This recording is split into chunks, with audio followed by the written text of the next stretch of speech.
my shoes. Cause I never been happy with myself, and I don't need no one feeling bad for me, trying to offer me pity and throw jabs at me.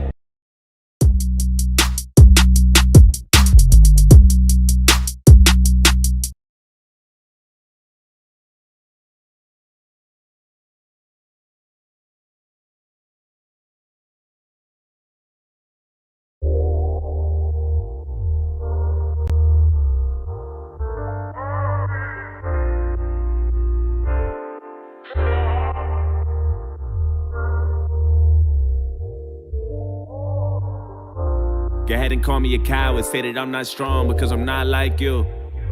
Go ahead and call me crazy cause I live in a maze, tell me how about you? I think I live in my head, sometimes I think that I'm dead, I hide behind my youth. No, I've been losing my mind and I'm a little behind, step aside my shoes. Cause I never been happy with myself, and I don't need no one feeling bad for me, trying to offer me pity and throw jabs at me. Wanna give me advice and then laugh at me behind closed doors. Just close the door and let me be by myself, just me and myself. I'm tired of living, I cry, I hear it's easy to die, I wanna see for myself. And I know that sounds crazy to everyone else, but I'm depressed as fuck, stressed as fuck. Ain't no medicine that can cure what's intense as drugs. I need extra love, and that ain't even enough. So that ain't even enough, and where the fuck is God? Damn, maybe I ain't believing enough, but today we gonna see if he's real. And if he is, then I guess I'm probably going to hell. Look, I ain't wanna die like this, I ain't picture my life like this. They don't know what it's like this, pretending I'm happy so I can smile like this and laugh like you. Sometimes I wonder if I ever act like you. Could I finally fit in and maybe relax like, ooh? Or would you feel lost without me? Cause honestly, I think the world is better off without me and my mind spinning. This is the line finished. Truth is I don't care how they feel about my feelings. I made up my mind, I'm going out like Robin Williams. I guess I'm not the ordinary people of John Legend, and I've been suicidal since the day I was 9, shit. Okay, the day I was 9, I've been tired of being bullied, couldn't stay out the fire. Grandma told me I should take it one day at a time, and damn it, look at me now. Fuck. Pen running out. Shit.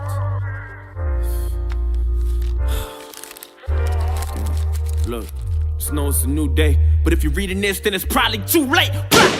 Just make sure you tell my family it's okay. I'm sorry, but it's too late. I'm sorry, so much waiting on me. I don't wanna live to see another day. I'm sorry, but I can't stay. I'm sorry, so much waiting on me. Just make sure you tell my family it's okay. I'm sorry, but it's too late. I'm sorry, so much waiting on me. I don't wanna live to see another day. I'm sorry, but I can't stay. I'm sorry, so much waiting on me.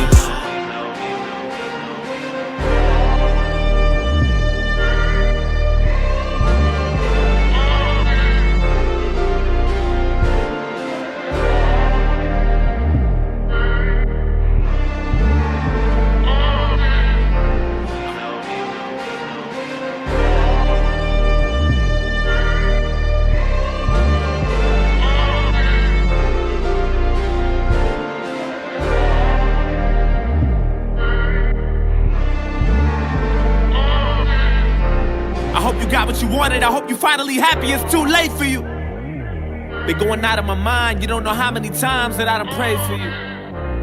I hope you hear me, goddammit, cause I got so much shit that I wanna say to you. I used to shine, now I'm all in the dark. I remember I used to tell you to follow your heart, but goddammit, look at you now, it's all in your fault, how could you? Maybe it's my fault, I should've paid more attention to what you been doing. Maybe I should've been more of an influence. I can't believe that you're dead. I read your letter and all I could do is have mixed feelings about it. But I'll forever be attached to you. Damn. Part of me feels bad for you. A part of me feel like you weak and I'm mad at you. And I don't mean to be insensitive, but I don't understand how we couldn't prevent this shit. You took the easy way out. God damn it, you did. I mean, look what you did. I'm so fucking upset. How could you be so selfish? Nigga, how could you be so selfish? Now you're gone, you done left me so helpless. I wonder what God thinks. I hope you in God's place behaving yourself. Yo, what the fuck you gotta say for yourself? Look, I really feel lost without you. I hate the fact you think the world is better off without you. And my mind's spinning, this is the line finished. Truth is I don't care how you feel about my feelings, and I'd be lying to you if I told you I'm fine. Listen, I know that you can hear me, all I need is like 5 minutes. I just wanna reach inside the casket and pull you out. I'm sorry, this is something that we both couldn't figure out. I wish I could hear you now. Is your soul missing? I wonder if you could do it again, would you do it different? Tell me what death is like. Was it meant for you, Brody? Did the heavens support it? Are you fucking happy now? Did you get what you wanted? Isn't this what you wanted? I feel the temperature falling, and you've been suicidal back then, you were not. Yeah, even back then you was not. We was living on the edge, couldn't stay out the fire. Grandma told us we should take it one day at a time, and damn it, look at you now. Shit. But it's a new day, and if you can't hear me, then it's probably too late. Fuck! Just make sure you tell my family it's okay. I'm sorry, but it's too late. I'm sorry, so much waiting on me. I don't wanna live to see another day. I'm sorry, but I can't stay. I'm sorry, so much waiting on me. Just make sure you tell my family it's okay. I'm sorry, but it's too late. I'm sorry, so much waiting on me. I don't wanna live to see another day. Sorry, but I can't stay. I'm sorry, so much waiting on me. Just make sure you tell my family it's okay. I'm sorry, but it's too late. I'm sorry, so much waiting on me. I don't wanna live to see another day. I'm sorry, but I can't stay. I'm sorry, so much waiting on me. Just make sure you tell my family it's okay. I'm sorry, but it's too late. I'm sorry, so much waiting on me. I don't wanna live to see another day. I'm sorry, but I can't stay. I'm sorry, so much waiting on me.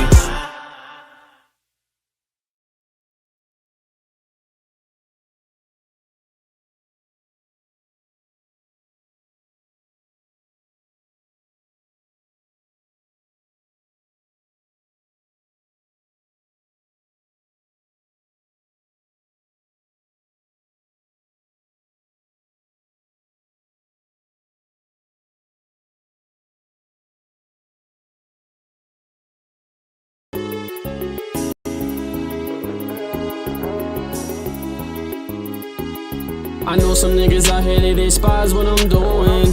Yeah, they despise what I'm doing. I know some niggas out here who be lying in their music. Yeah, they be lying in their music. I'm all about the vibe, you wanna try, come and choose me. Yeah, wanna try, come and choose me. You picking other niggas being wild, looking goofy. Yeah, being wild, looking goofy. I'm all about the money, trying to slide, come and shoot me. Yeah, try and slide, come and shoot me. I know a couple of hitters that'll ride, tryna prove it.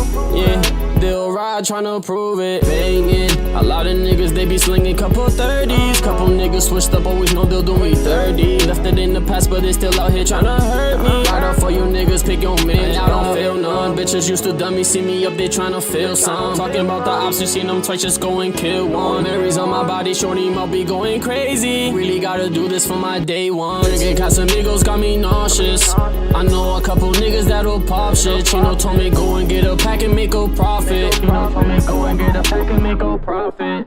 I know some niggas out here, they despise what I'm doing. Yeah, they despise what I'm doing. I know some niggas out here who be lying in their music. Yeah, they be lying in their music. I'm all about the vibe, you wanna try, come and choose me. Yeah, wanna try, come and choose me. You picking other niggas being wild, looking goofy. Yeah, being wild, looking goofy. I'm all about the money, trying to slide, come and shoot me. Yeah, try and slide, come and shoot me. I know a couple of hitters that'll ride, tryna prove it. Yeah, they'll ride, tryna prove it.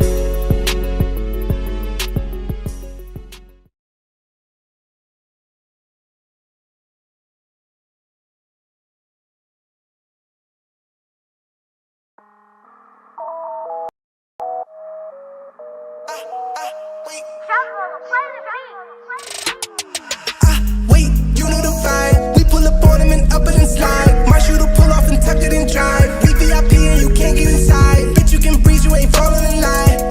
Wait, don't got no type.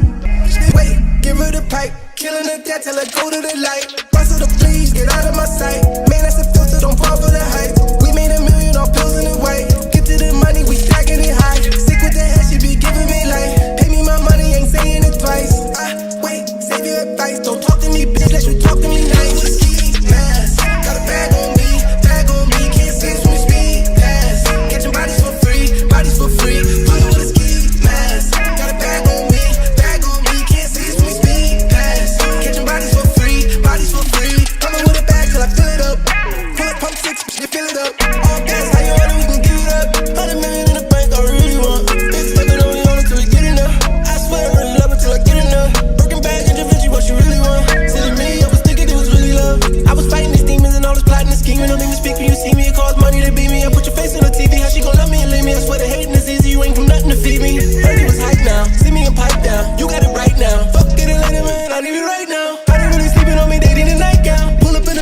type to white down. Pass, got a bag on me, can't see us when we speed. Pass, catching bodies for free, pull up with a ski mask. Got a bag on me, can't see us when we speed. Pass, catching bodies for free.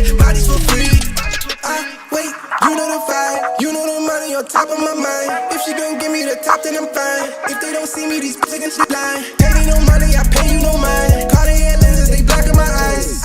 Wait, out of my sight. Slide with a model and call it a night. Ski mask, got a bag on me, can't see us when we speed. Pass, catching bodies for free, pull up with a ski mask. Got a bag on me, can't see us when we speed. Pass, catching bodies for free, bodies for free, bodies for free, bodies for free, bodies for free, bodies for free, bodies for free, bodies for free, bodies for free, bodies for free, bodies for free, bodies for free, bodies for free, bodies for free, bodies for free, bodies for free, bodies for free, bodies for free, bodies for free.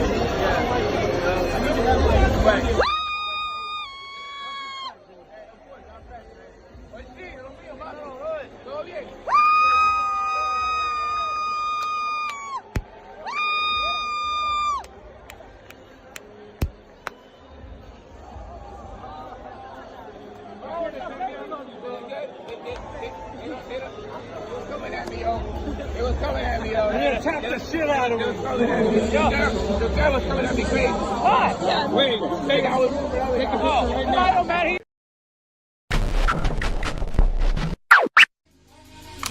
Maybach music. Can anybody out there hear me?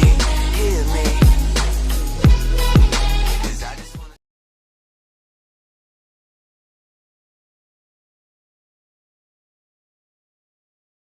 On this team, we fight for that itch. On this team, we tear ourselves and everyone else around us to pieces for that itch. Coming in at 320 kilobytes per second, it's time for MattieC Sports for you and me. What the fuck is up? They ain't touching me for nothing. Gang shit is not my business. I ain't not the one to fuck with. How you guys doing? This is Box with me and MattieC. I'm the me. There's MattieC. And today we got Daine Smikle, bro. He a beast. He a beast. You feel me? The first time I ever seen this kid, he was knocking out a national fighter. You feel me? In Trevor Lattimore, yo. He's a monster. He's national champion. So how you doing today, man? I'm good, man. How you? I'm doing good, doing good. I just recently seen one of your pro fights. Bro, I don't know where all this like this came up, but yo, that was fire, yo. He didn't know what to do with you. Not at all. You're looking. Oh, damn, it's crazy. It's dope, man. So like, I have a question because I didn't get to do the international thing. You know what I mean? So how is it different from fighting in like Jamaica than fighting over here?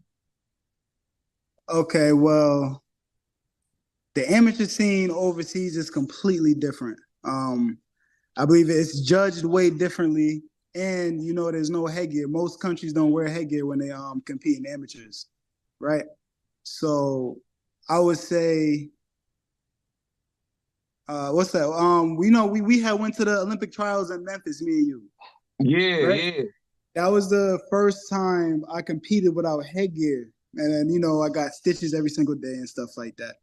But when I went to the World Games in Azerbaijan, Baku, Azerbaijan, that was different. Like, I thought I saw talent like locally and, you know, everyone from the US and stuff like that. But it was definitely different overseas. You see guys like, some guys are like 35 years old, and then they walk in, they look weird, they smoking cigarettes, like, and then when you see them fight, and you're just like, yo, I did not see that coming. and every single day, so it's a big village. Like we all stay at the same hotel, and like it's a big mess hall where like breakfast, lunch, dinner type joint, right? Yeah. That shit every day looked like a war zone. Like it didn't look like it was a whole bunch of boxes in there. You see guys with their heads wrapped up. You see them in slings. You see them like mass stitches everywhere. I'm like, yo, this is really fighting in boxing. This is really what it is. So it's like I got the privilege to have I want to say 9 no headgear competitions, and I feel like that really helped me transition into a professional, because you know how it go. Like when you fighting internationally, it's like you fighting like, you know, top 5 from whichever country you faced against, right? Mm-hmm. It's not like you just going against some local talent. You fighting like, you know, one of the best out of this country. You feel me? So it's like, yo, these slick, them niggas sometimes they be better than pros in my opinion. Yeah, you know what? I was thinking about that too, because some of them guys have been doing it for years, like since they was a baby, and they don't want to turn pro. They trying to make it to the Olympics, or like that's their goal. Like Raheem Gonzalez, that's what he's trying to do. Right. So when you fighting guys like that, like how are you approaching it? Because like they got more experience than you, but then it's like you got the youth on your side when you was doing it. I mean, all right. So I had the youth. I had the youth. Everything come with the youth, the athleticism part. But you know what? Like I said, the first day, I think this guy was from Kazakhstan. He was like about $140 something. And homeboy his whole team was practicing hitting pads, running and stuff like that. He just walking up and down, smoking cigarettes, laughing on the phone. And in my mind, I'm like, yo, this nigga not gonna last. This nigga's like he a bugging. clown. Yeah. I saw homeboy fight, and I'm like, yo, there ain't no way this is him. Like they try to, like, you feel me? Like, don't get me, I know cigarettes is bad, but what I saw in that guy, in that old man, he was quick, head movement, jab sturdy, combos, make you miss. And he having fun in there. Like he throwing like 100 punches around and hitting you with damn near 80 of them. And I'm like, yo, this is definitely a different league. Like this is definitely a different league. Yeah. And that's experience. So it's like my youth had nothing. If I was to fight him, I wouldn't have been ready. Like my youth would have had nothing to do with that if he was in my weight class. I feel you. All I gotta say is, damn, bro. Like guys fighting like that, and like, you know, you see guys over here that are like train, and then like you said, like it's amazing how you just said like how the amateur ranks go over there. So like when you saw that in Jamaica, like, you know, was it a whole like different realm? Like, oh shit, like I'm seeing guys like in the gym constantly, and then seeing dudes smoking cigarettes just chilling, and then they're bopping and weaving, they're throwing strong, and they're just like all this type of stuff. So like, were you kind of like, whoa, what am I getting myself into right now? Oh yeah, I was definitely thinking, I'm like, you know what?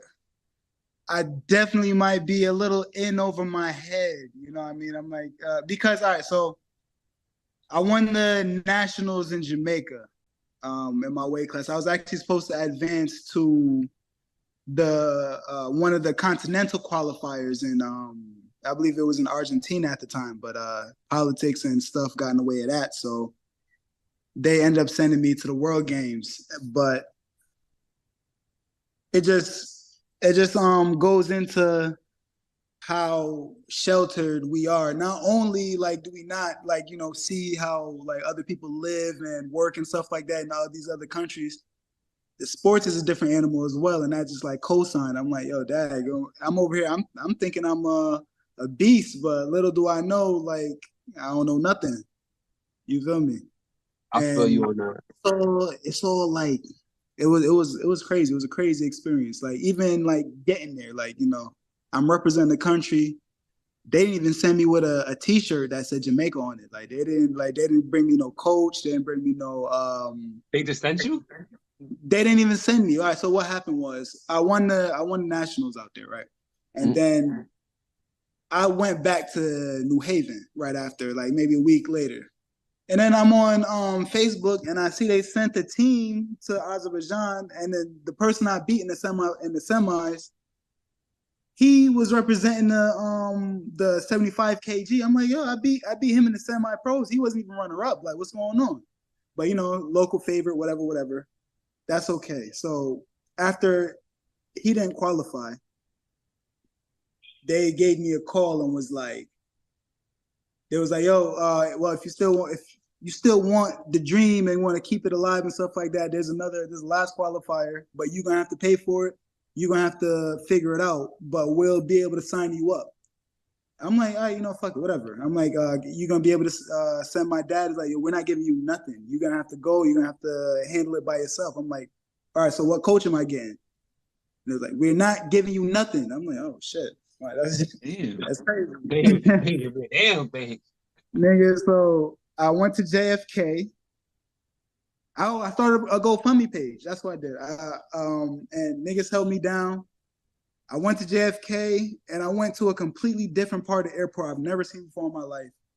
And like you know exactly what I'm talking about. Like, you know, like what I'm seeing, like in the people, like this is different type of people.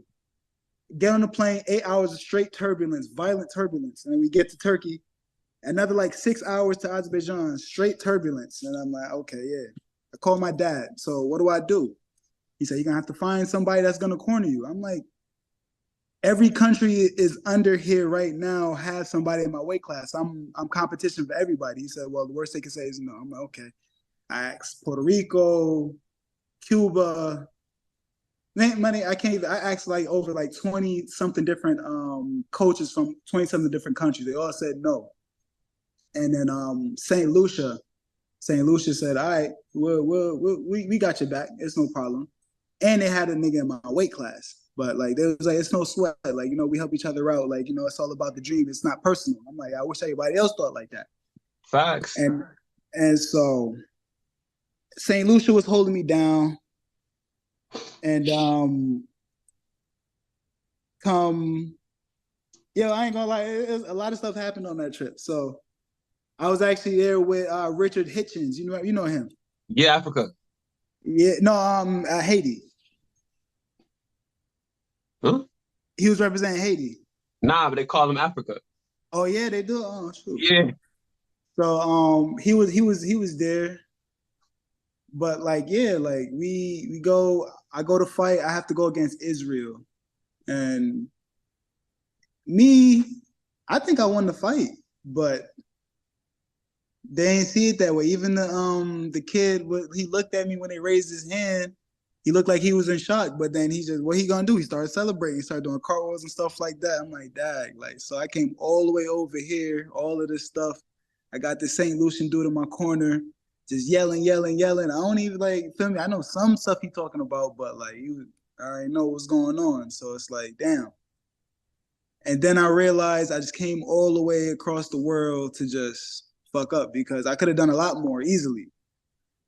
But, so you literally asked like the United Nations from every fucking country to say, hey, like, which one of y'all gonna corner me?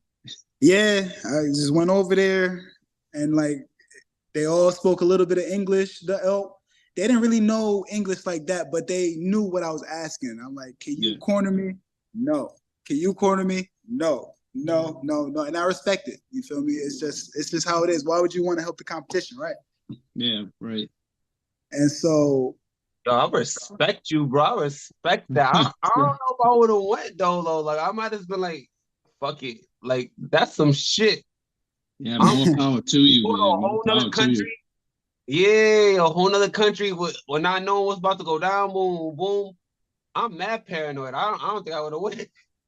Nah, bro. Like I was definitely paranoid, but I'm just thinking. I'm like, you know what?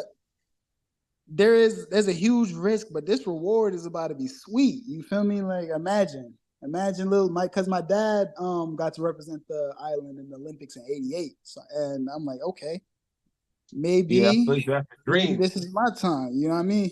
Yeah. So I'm like, I got to do it. And plus, I should have been already in the other qualifier before then, but they just wasn't messing with me. So, but yo, funny story. So Richardson Hitchens, he he roomed with some other Haitian kid from the States. That Haitian kid lost the first day and dipped, and left him with the bill, like because they making sure they collect everything at the end. And so me, oh wait, before I even get into that, so right, this Rich Richardson Hitchens, he really doing his thing. He putting on a show, like he going crazy. Like this nigga's really like giving out boxing lessons out there. He was young. I think he was like 18, just turned 18. And it was the semis. He won, and he qualified for the Olympics.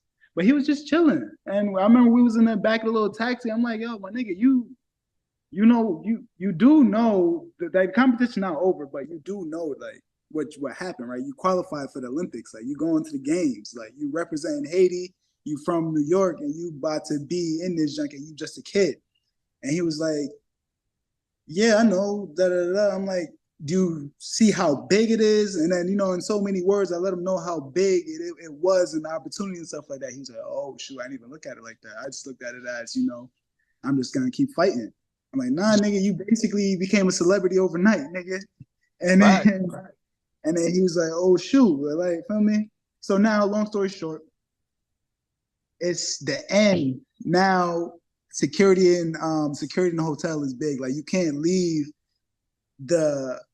once you get to the first floor, there's mad security out there, asking for papers, asking for proof of payment and stuff like that. And he was tripping. He's like, yo, I don't got it. And plus, this other nigga dipped on me. This kid, I think he's from Barbados, but he was representing St. Lucia. His name is Heathland, something like that. I gotta remember it, but we was looking out for him. We put this nigga in a big ass gym bag, right? We was on like the 9th or 10th floor. We put him in a big ass gym bag, and I put him around. I carried the nigga in the gym bag, and we walked him all the way downstairs, walked him past security. And, security, was like, they're not about to check the bag. We got big ass bags. So we put him in the taxi, and we told the taxi guy, we was like, yo, go to the airport. And then he's like, because we didn't get in the car. And he was like, what do you mean go to the airport? And we unzipped the bag, and then he poked his head out the bag, and then he's like, oh. And they took him to the airport. And I was like, I wonder if he remember that.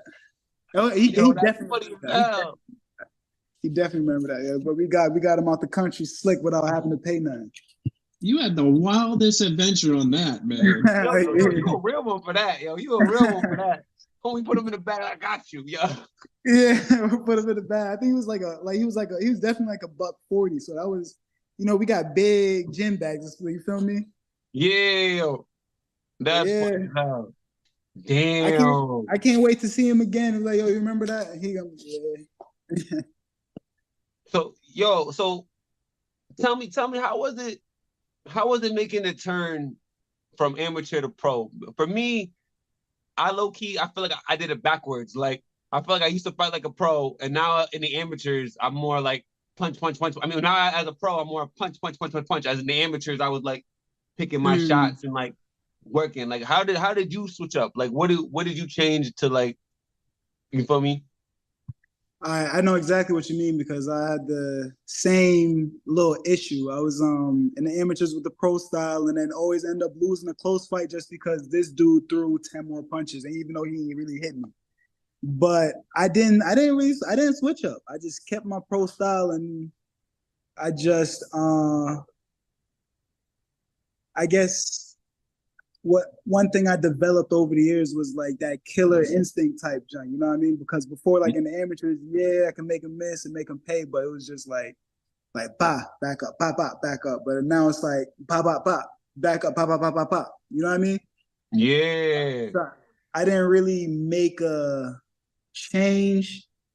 I just, cause my dad always told me, he said, there's gonna come to a point when you turn pro, don't worry about the amateurs. It's about the experience and stuff like that. So don't try to do what these guys do, because this is not going to matter later on. So we just stuck with the what we was doing. Yo, your daddy. I don't know what video this was. It's a video you fight in the amateurs, bro. And it's my favorite. Me and my dad, he said this for every fight. Keep your composure. We heard him screaming dumb loud, yo, in his thick accent, like, keep your composure. And he did something like nasty too. And like you could tell he was about to start feeling yourself. He's like, nah, chill out. You know who you is. You feel me? Bro, that over to this day, that sticks with me, yo. Cause even if I get a knockdown, it's like, all right, chill, keep your composure. You know where he's at. You know where he's at. Keep doing what you've been doing. Don't jump the gun. You know what I mean? Right. So my dad's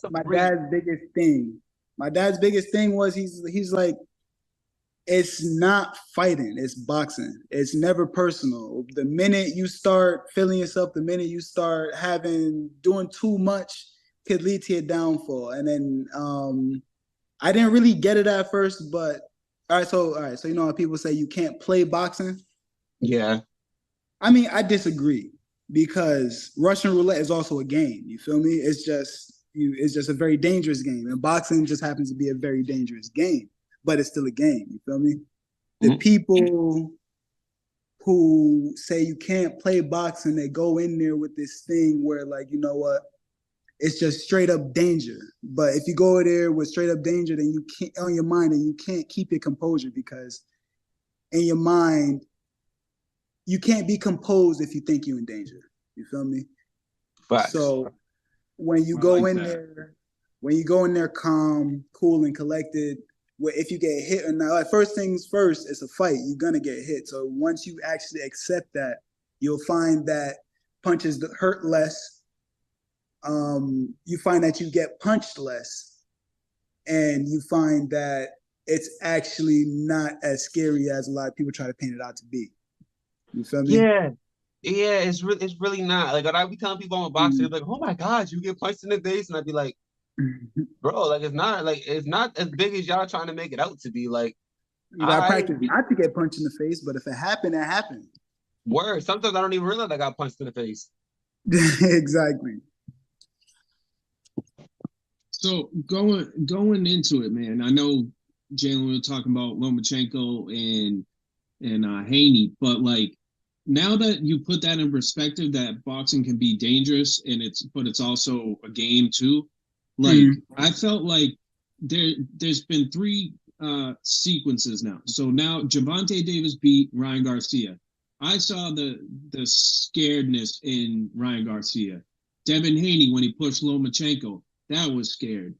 But now it's like, you know, now we're getting Spence and Crawford finally. Hopefully somebody doesn't throw up before the fight and get sick or something. Right. But, I mean, like... Those are two different animals. So my question is, like, do you feel Ryan Garcia lost a lot of points in that? And also Devin Haney at the same time? Like, who do you think won those fights, those two? Well, obviously Gervonta won the first one. Okay, so I know, what am I talking about? Lobo and Haney, who do you think got that one? To touch on Ryan Garcia and Gervonta Davis, that's a perfect example of somebody that's doing the sport because it's him, and then there's somebody that's doing the sport just because they're around the sport. You feel me? I feel like Ryan Garcia, I've been saying it for years, man. If you ever notice this dude, every time he punches the bag, he's blinking like this. Every time a punch gets thrown at him, his eyes are like that. And then, like, you know, I'm not no like scientist or nothing like that, but yeah, every time you blink, your equilibrium is compromised. You feel me? If you blink and take a punch and don't blink and take that same punch, your eyes wide open, it's gonna hurt less. But as soon as you close your eyes, like, you're gonna lose your balance, all that weird stuff. And that's where them flash knockdowns come down. And then I said it. I'm like, he's got all the tools to beat him, but he's not gonna beat him because he ain't tough enough to beat him.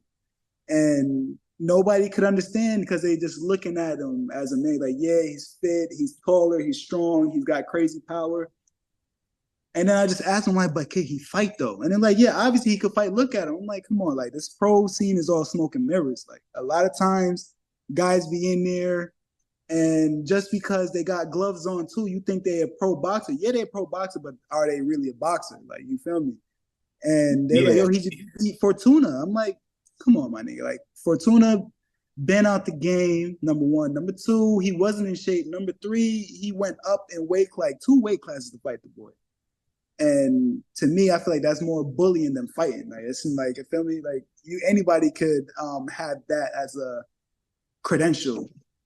And a lot of people do get those things as credential, but boxer, like real boxers know, you feel me? But fans of the sport, they don't see a difference. And then Where the with casual fans. Say again? The casual fans, they don't be understanding it. And you'll be surprised. And a lot of these coaches and a lot of these big time boxers really don't know the difference. The only thing is they have success. So with success, they become credible with success, but they still lack the IQ. You feel me? Yeah. Now with the Loma and Haney, I want to hear this. Yeah, Loma tell us it. One thing about, like, no disrespect to Devin Haney's really good, but I just really believe he's a super basic fighter at a super high level. Like, he doesn't wow you with any moves. He doesn't wow you with anything like that. He's just very technical. He's very by the book. And it's very easy to see everything he's doing. Now, with a guy like Lomachenko, I believe he won that fight. And this is why I believe he won that fight. I know why he lost the fight. He lost the fight because the same thing about what I'm saying, like with these people who lack the IQ, a lot of these judges lack the IQ because Lomachenko has a very different style.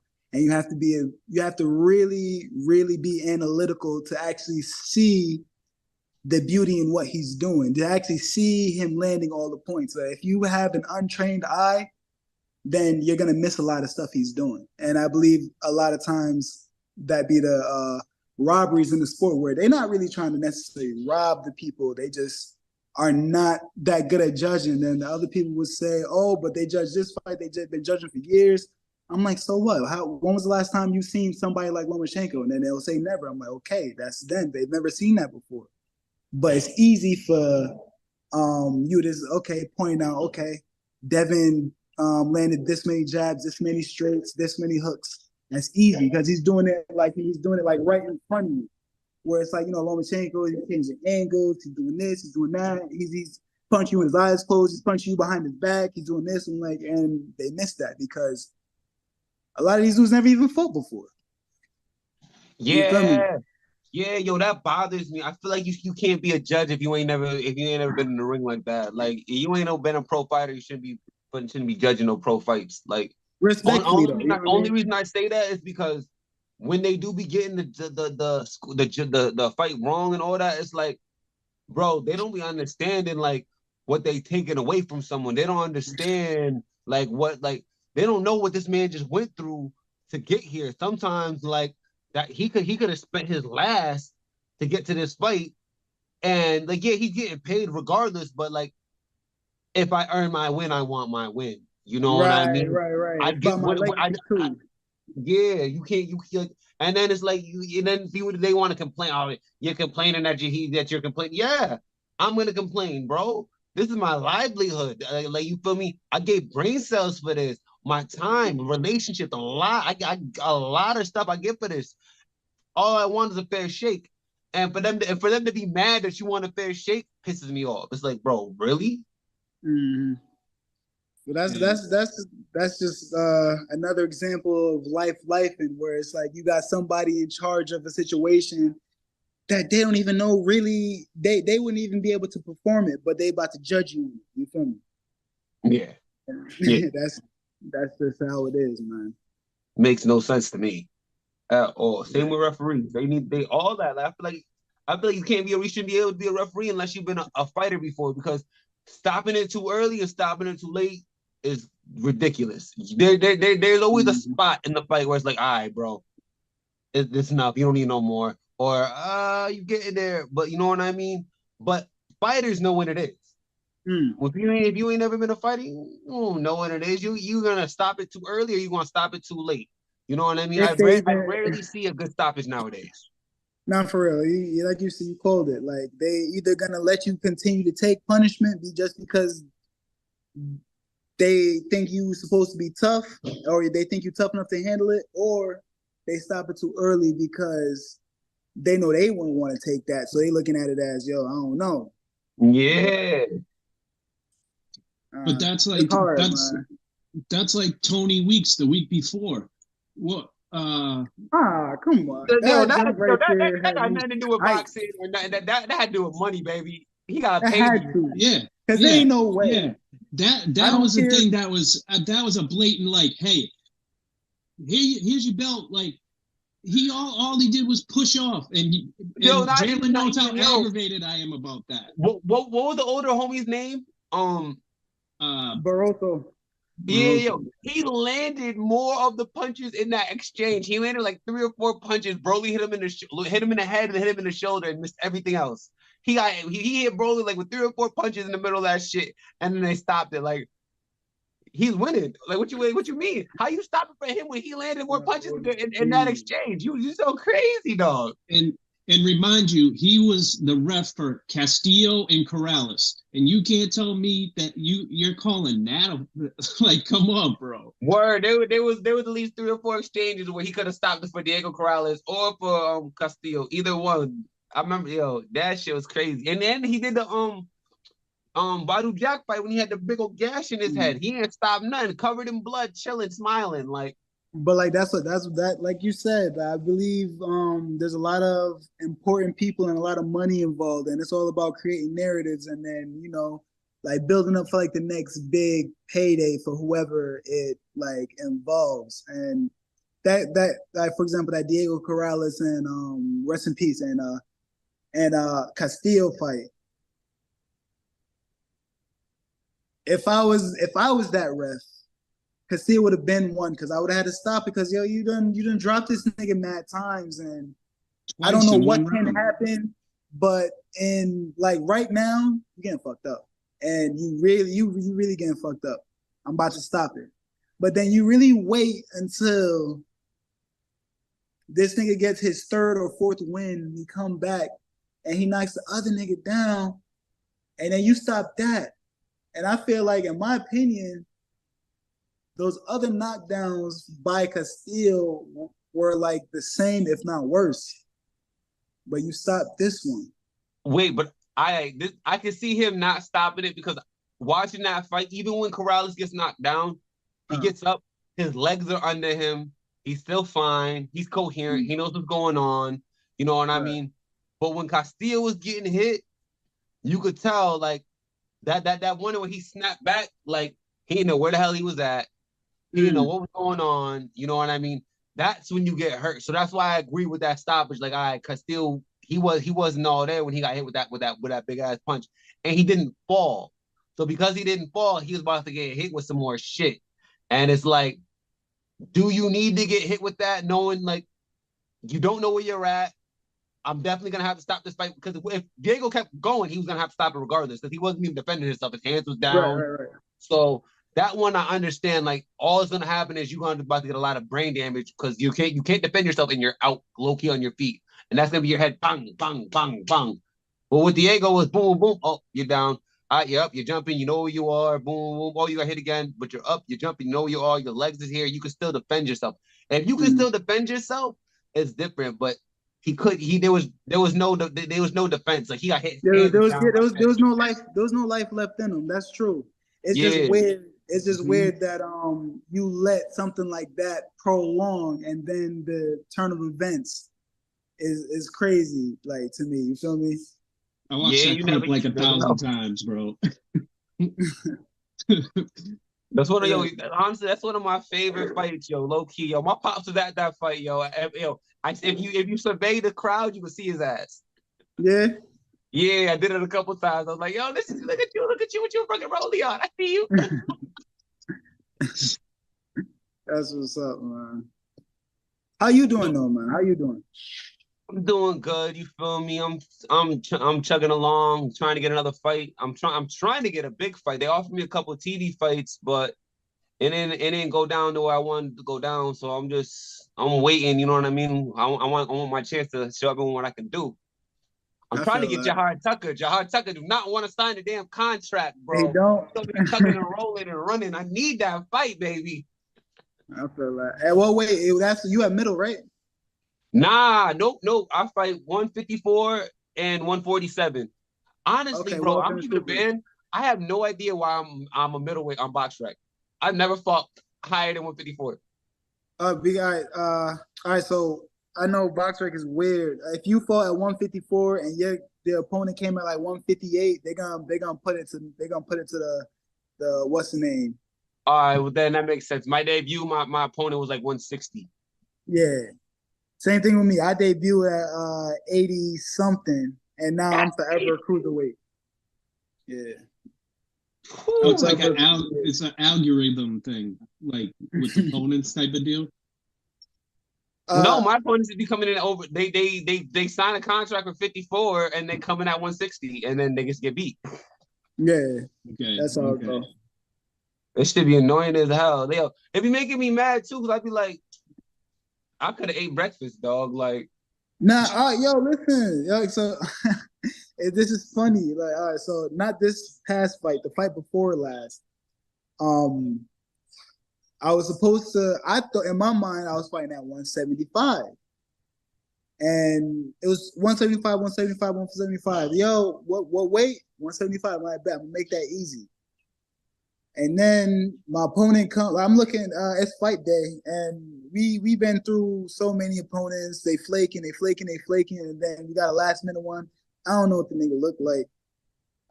So now we in the back and we hearing the rules and stuff like that by the referee, and I'm just looking for my opponent. You know, like how you could kind of like check like like the size, the height, the body, and stuff like that. And then it was only 2 people I ruled out. No, 3 people I ruled out, both the heavyweights, and then this one dude that was 6'5". I'm like, yeah, I can't be fighting none of them. They definitely not it. So now, are you fighting the nigga that was 6'5"? Yeah, my coach come up to me. He's like, yo, come over here. I'm like, what's up? He's like, yo, that's who you fighting right there. I'm like, who? Him? He looked like the Avatar.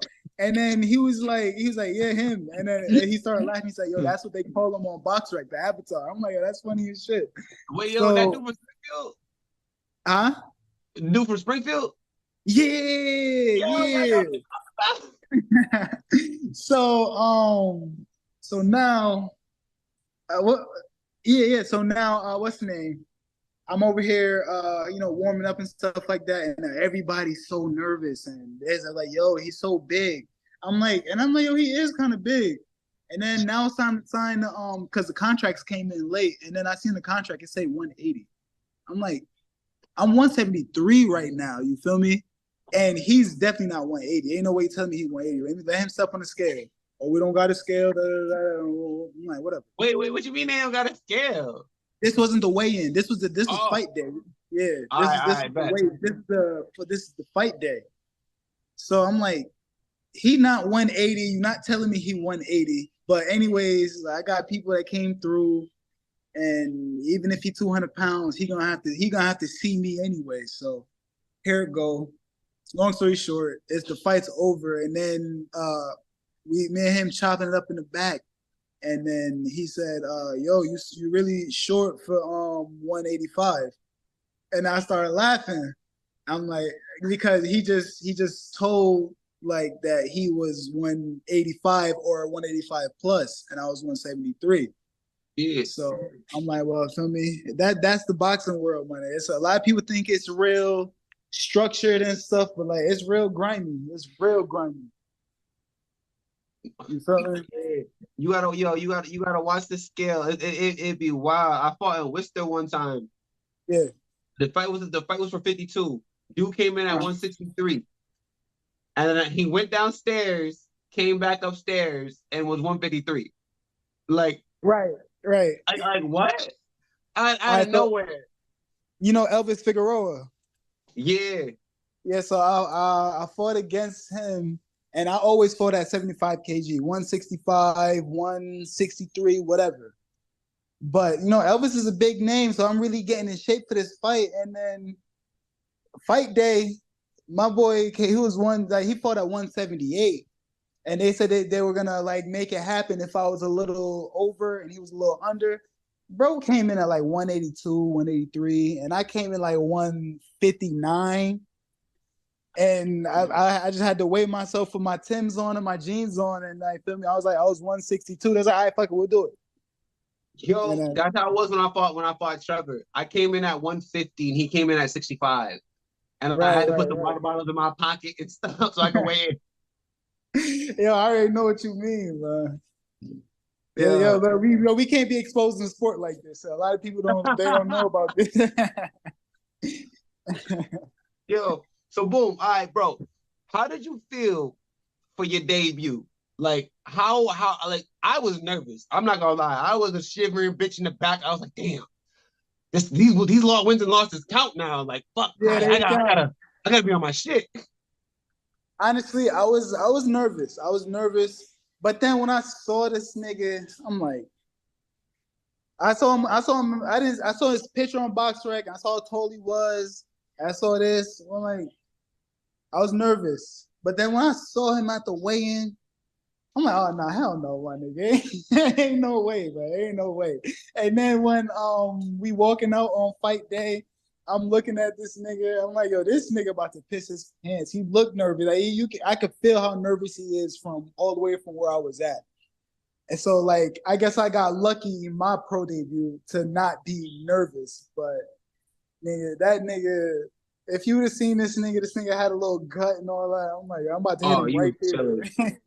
Yo, the dude I fought for my pro debut, he just beat Marvin Hagler's son. Oh, so yeah, that's that might be a little nerve-wracking too. Bro, nah, you know what it was? I didn't get to see him until we got the fight. He wasn't there at the weigh-ins. He weighed in the day of the fight. And so I didn't see him until we're walking down. And I'm like, yo, that nigga big, bro. He's big as hell, bro. Like, we supposed to be fighting 150. Yo, he definitely came in at like 165 because he fought this dude at 175. He's huge. Mm-hmm. I won, but I was like, goodness gracious, dog. Like, that boy was big as hell. Yeah. Yeah, these people crazy when it comes to, like, if they want that fight to happen, they gonna make it happen. And if you don't fight, you run the risk of looking like a weirdo in public, even though you know the truth. Nobody know it like you do. Yeah. And people don't be understanding the weights. They be like, oh, who cares? It's just 10 pounds. Bro, 10 pounds is a lot. Yeah. 15 pounds is a lot, dog. Like, that's 15 pounds behind a punch, and then they be laying on you. Then, like, I'm a strong guy, so, like, I be bullying niggas. I be moving them. So, like, that's 15 extra pounds that, like, I might not be able to move that. You know what I mean? Mm-hmm. And then they don't even get it. It was like, okay, well, imagine me, like, because I'm still going down in weight. I'm trying to possibly get down to 54 or 60. And at the moment, my next fight is going to be at 68. So, but still, it's like, I go in there, like, for example, the Avatar, right? This guy, one, he's used to taking, like, harder hits from bigger opponents, number one. Mm-hmm. Number two, I'm not, like, solid muscle at 173. You feel me? I'm still going down. I still got a lot of fat, water, and stuff, and muscle to build. You know what I'm saying? Mm-hmm. Where if he's solid at 185 and I'm not so solid at 173, I'm already smaller than him, and it's not even like I'm a sturdy 173. Like, you know, he's a sturdy 185. That's a huge difference. Like, he's got more muscle mass and he's bigger. He can take more punishment, and yes, skills can win it for you, but, like, what if he touch me? You feel me? He's gonna touch you. You feel me? Exactly. What I'm saying, what if he, like, really touched me and it's over, and, like, oh shoot, like, yo, you look like a little bitch in there. I'm like, well, I was a little bitch in there compared to him. Like, you feel me? Yeah, he's big as fuck. Yo, that be bugging me. Yo, I low key, I be arguing with my bros, like, when they come to see me fight, they be like, oh, yo, go up and weight. You should fight like 175, 200, da da da. I'm looking at them like, you smoking crack? No, like, yo, could you imagine? Not everybody could be Mike Tyson, my nigga. That's why he's the only Mike Tyson. Facts. Even how many, not everyone can be Manny Pacquiao. How he jumped up from 123 to 154. Not even, nigga. Pacquiao, you heard Pacquiao's story? Pacquiao had his first pro fight as a little boy at like 90-something pounds. And he went from fighting pro at 90 pounds as a little kid all the way to, like, what, 54? Yeah, yo, that's crazy. That's crazy. Like the amount of weight he had to put on and deal with is ridiculous, and still was knocking dudes out. Goodness gracious. Yeah. Yo, the flyways must have been. Yo, he must have been hitting them flyways. They must have been. Their bones must have been shaking. Like, whew. Hell yeah, man. Yeah, that's crazy, bro. So what, yo, what's your next fight? Like, are you looking to fight soon, or are you taking a I'm little looking time to fight off? soon. We got some. It's talk right now. Like, there's a couple of shows locally happening, but I haven't signed a contract yet. So, one thing I do have a bad habit of doing is not staying ready and having to get ready. But since I know that's my bad habit, I've been, making better choices and trying to stay ready. So like I guess there's nothing right now, but I think something in the next week or two might come to our attention. Are you building the arena right now? Pardon me? Are you building the arena right now? What do you mean? Are you building the arena right now? The construction you got going on? Nah, I'm in the liquor room right now. Nah, I'm playing with you, bro. Yo, so I got a question, bro. Mm-hmm. So you a CT fighter, feel me?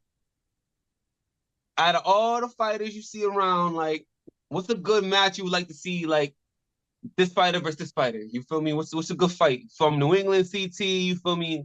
Who's someone you would like to see both two people bang out? I want Elvis to fight. I want Elvis to fight Berlanga. I want him to fight Berlanga bad. Like, I want him to humble that dude. I'm with it.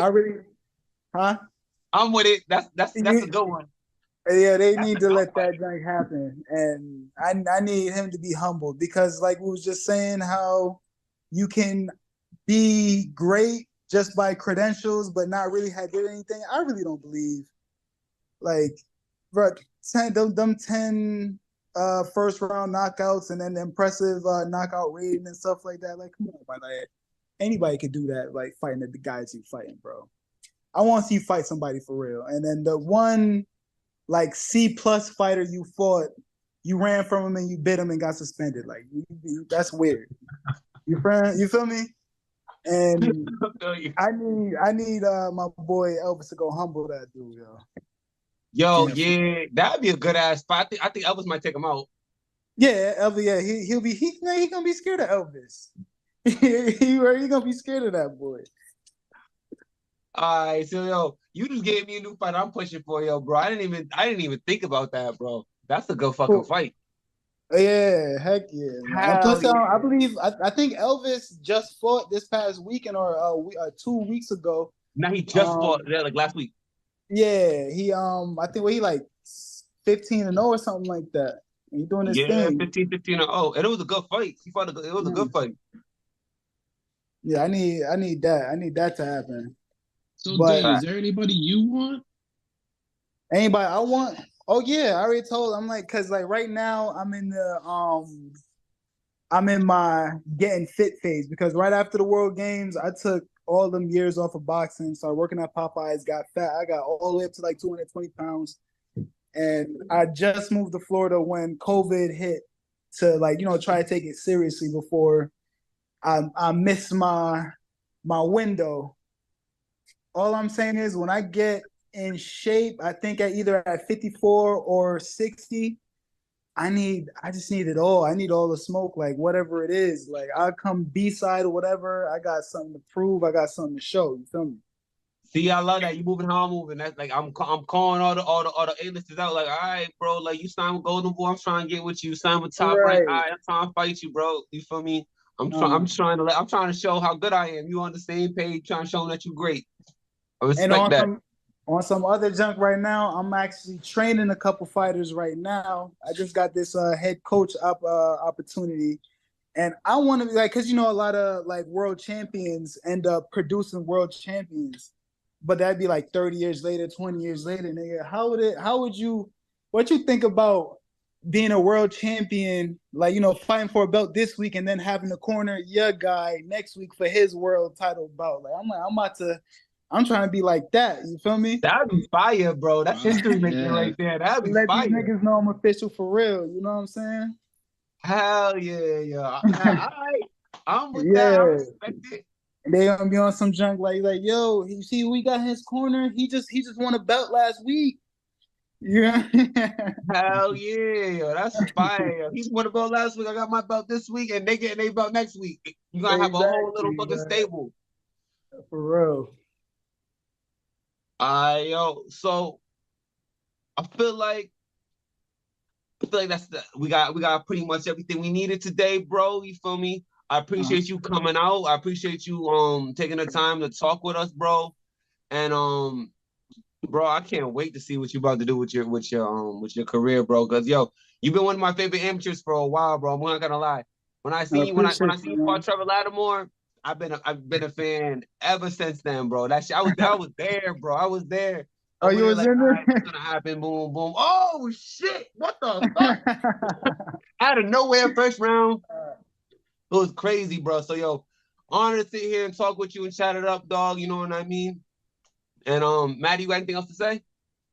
Yeah, man, absolutely. Like, dude, like the things you've said today is like good inspiration for me coming from, you know, it's cliche because like I'm like, oh, like, you know, one of my biggest fighters was Tyson, but you got to understand, I was born the same year as your dad went to the Olympics, and Tyson was the guy, and then it kept going. So like when I'm educated like with you guys about the politics, the dirty, the good, and then you telling me good things yourself, like I appreciate that. So you're always welcome on my show, and anytime you want to be on it, let's get it.